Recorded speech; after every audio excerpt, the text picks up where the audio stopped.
Okay, hey guys, Assalamualaikum. Welcome to my video. Terima kasih kerana nak klik video ini. Terima kasih sebab support channel ini. Dan kepada anda yang mungkin suka channel-channel yang berkaitan seram, sejarah dan misteri, boleh subscribe ke channel ini sekarang. Jadi video-video hari ini saya nak kongsikan satu cerita. Ini cerita perkongsian daripada seseorang. Dan untuk percaya atau tidak percaya terpulang kepada anda. Saya tak memerlukan anda untuk percaya dan saya juga tidak memerlukan anda untuk tidak percaya dengan cerita-cerita ini.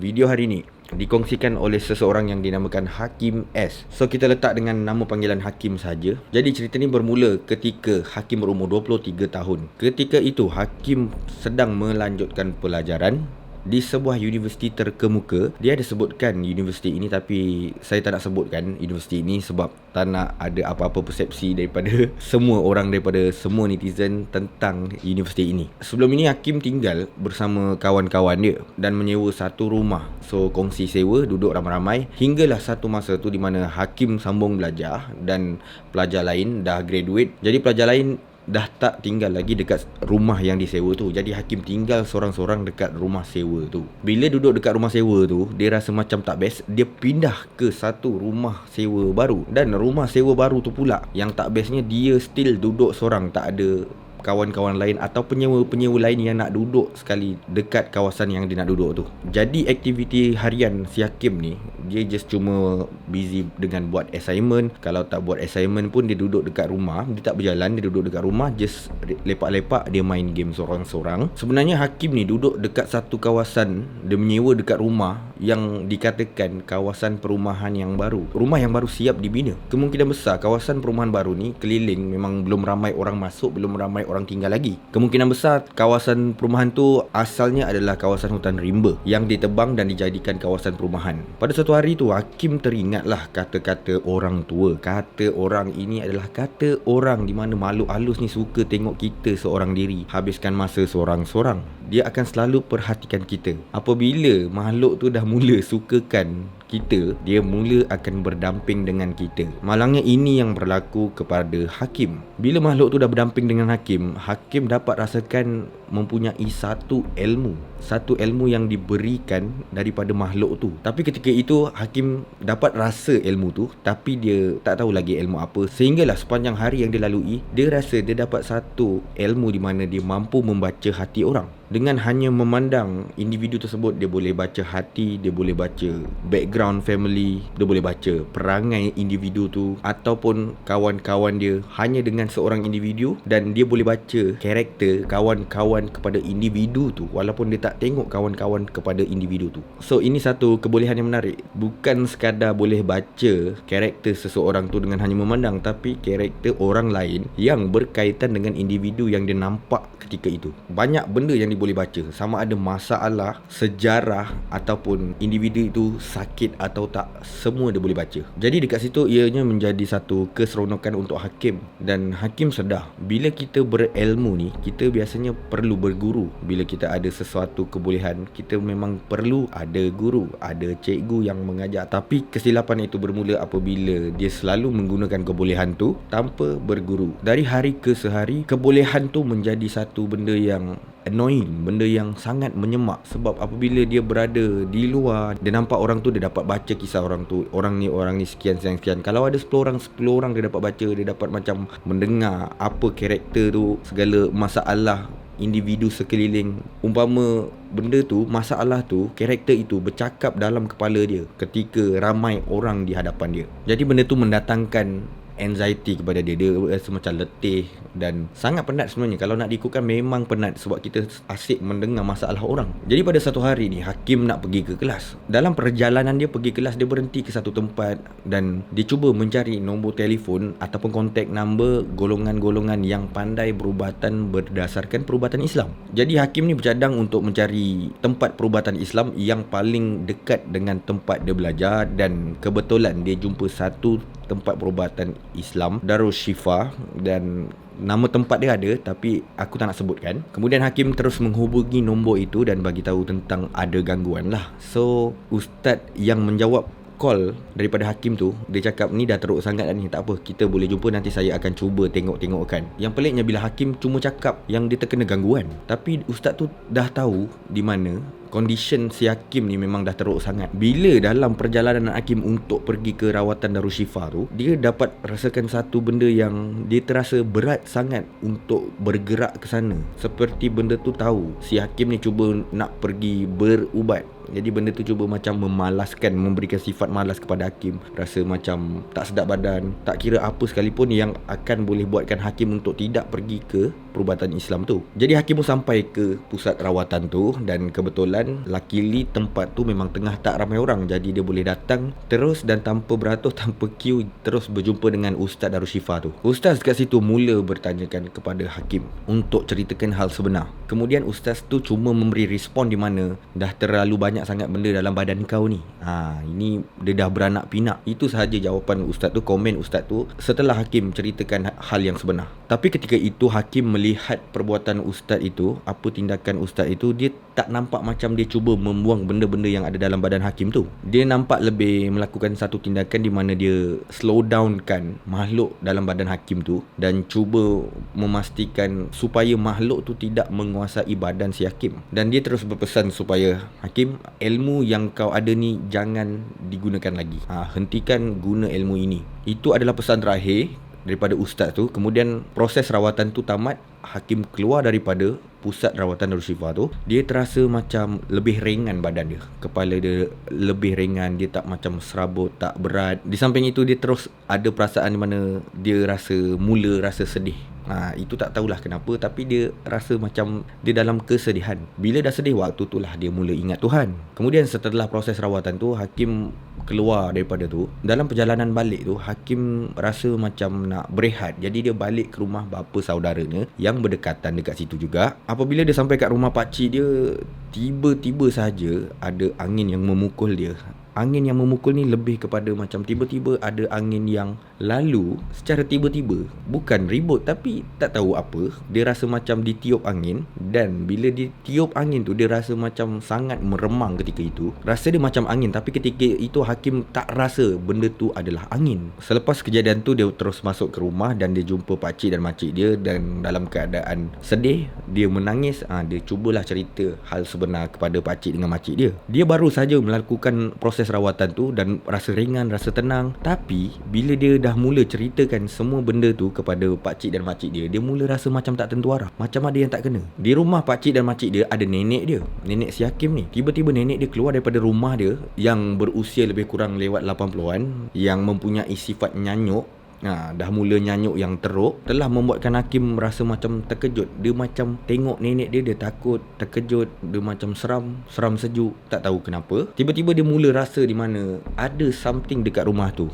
Ada something yang berkait dengan nenek dia, benda-benda yang berlaku ni. Itu apa yang dia rasalah setelah apa yang berlaku pada dia. Bila berlaku macam tu, hakim keluar rumah dan makcik dia pun ikut dia keluar rumah. Kemudian makcik dia berjumpa dengan hakim, talk one by one. Dia cuba ceritakan hal sebenar di mana rumah yang pakcik dengan makcik dia duduk ni sebenarnya ada banyak benda. Dan dikatakan oleh makcik dia sendiri di mana nenek kau tu ada simpan saka daripada dulu. Jadi betul lah tanggapan si hakim ni. Hakim mula rasa ada yang tak kena pada nenek dia. Rupa-rupanya betul lah makcik dia cakap di mana nenek dia memang ada simpan saka daripada dulu. Tapi menurut hakim lah, katanya benda-benda ni dapat diraksai oleh keluarga kandung daripada nenek dia, sama ada anak kandung atau cucu kandung. Makcik dia tu merupakan seorang menantu. Jadi makcik dia tu tidak terkesan sangat dengan benda-benda macam ni. Selepas itu makcik dia mengambil keputusan untuk ajak hakim pergi jumpa ustaz lah untuk selesaikan masalah-masalah ni. Dalam perjalanan pergi ke rumah ustaz tu, makcik dia berhenti dekat tepi jalan lah.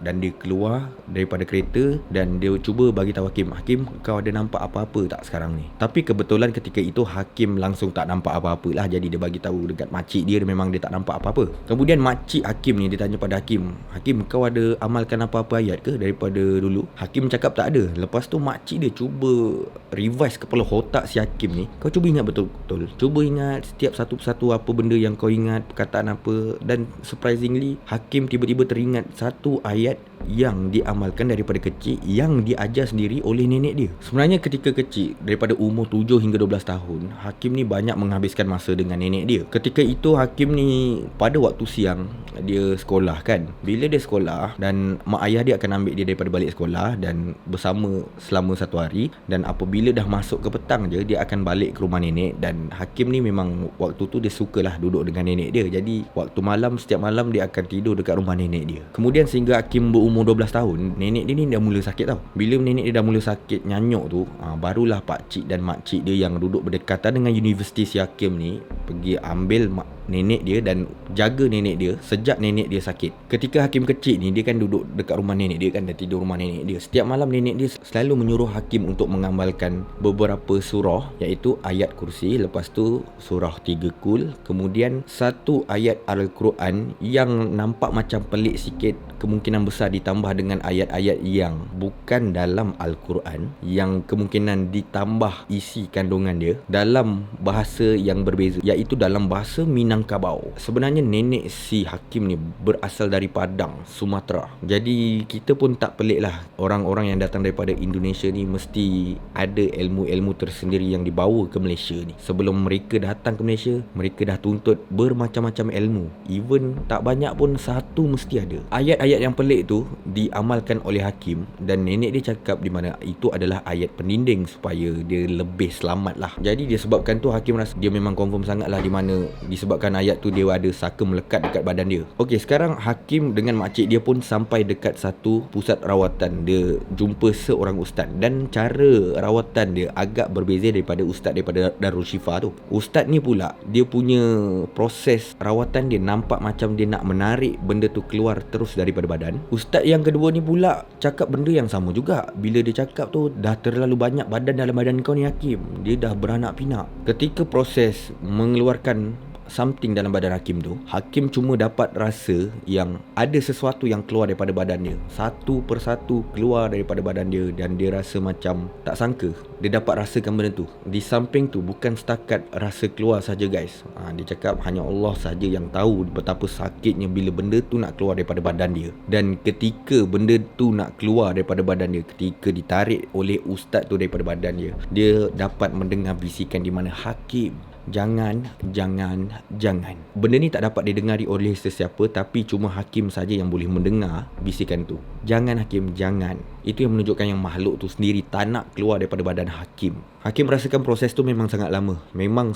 Sehingga waktu tu dia datang ketika dah nak masuk asar. Tapi bila dia keluar daripada rumah ustaz tu, memang dah waktu dah nak maghrib. Dan ustaz dekat situ juga, dia ada bagi tahu dekat Hakim lah, di mana Hakim, ustaz dapat keluarkan ni aja, ada lagi sikit yang ustaz tak dapat nak keluarkan. Selepas ustaz tu keluarkan sebahagian makhluk daripada badan Hakim tu, Hakim pun mula rasa 100% boleh kawal diri dia lah. Dia rasa lebih selesa dan rasa lebih ringan badan dia, dan mampu mengawal emosi dia sendiri. Dia juga dapat rasakan ketika ustaz tu membacakan ayat Al-Quran atau ayat ruqyah dia, Hakim dapat rasa macam ada cengkaman dekat bahagian otak dia mula lepas.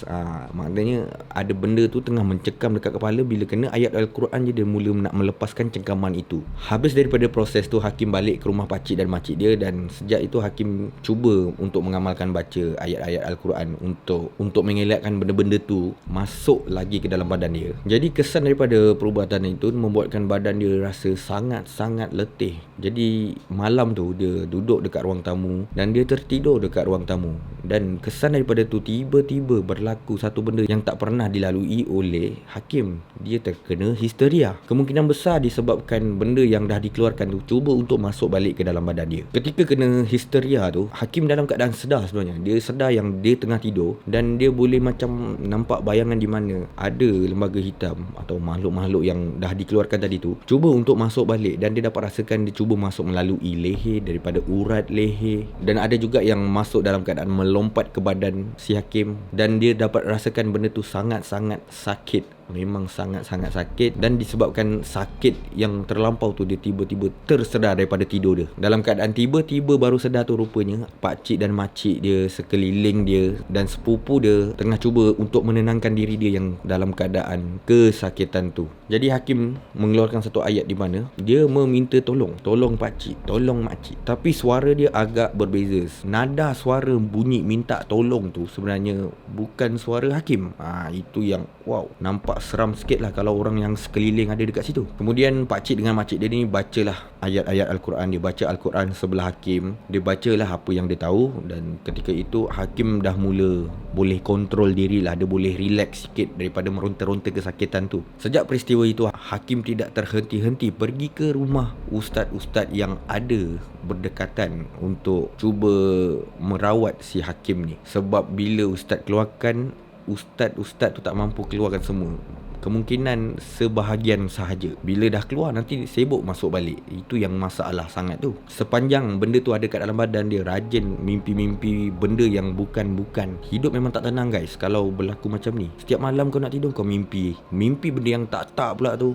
Macam mana hidup kita nak tenang kalau macam tu? Tapi dengan usaha hakim berjumpa dengan bermacam-macam ustaz, berjumpa dengan ramai ustaz, akhirnya benda ni beransur pulih. Dan sedikit demi sedikit benda tu, saka itu, makhluk itu hilang daripada badan dia. Dan proses perubatan dia ni mengambil masa sehingga 5 tahun untuk betul-betul pulih daripada gangguan benda ni, untuk betul-betul pulih daripada makhluk-makhluk ni yang duduk dalam badan dia, untuk keluar semua. Cuma setelah benda ni pulih dan hakim dah jadi sihat seperti sedia kala, hakim ni kalau boleh diminta oleh ustaz-ustaz ni dilarang untuk pergi ke tempat-tempat keras, tempat-tempat yang kita boleh cakap tempat-tempat seram lah, untuk mengelakkan benda-benda tu semua datang balik kepada hakim. Jadi itu dia guys, cerita tentang gangguan dan saka daripada seseorang individu yang dinamakan hakim. Dan aku takkan cerita kat mana tempat berlakunya, tempat ini asal dia daripada mana. Jadi adakah anda mempunyai pengalaman yang sama? Kalau anda mempunyai pengalaman yang sama, apa kata anda kongsikan di ruangan komen di bawah. Cerita sikit tentang pengalaman anda atau rakan-rakan anda yang mengalami benda yang sama macam ni. Terima kasih kerana menonton video ini. Dan kepada anda yang suka cerita-cerita seperti ini, aku harap korang boleh subscribe ke channel ini dan tekan bell notification untuk dapatkan update video seterusnya. Terima kasih kepada yang menonton daripada mula sampai habis. Assalamualaikum.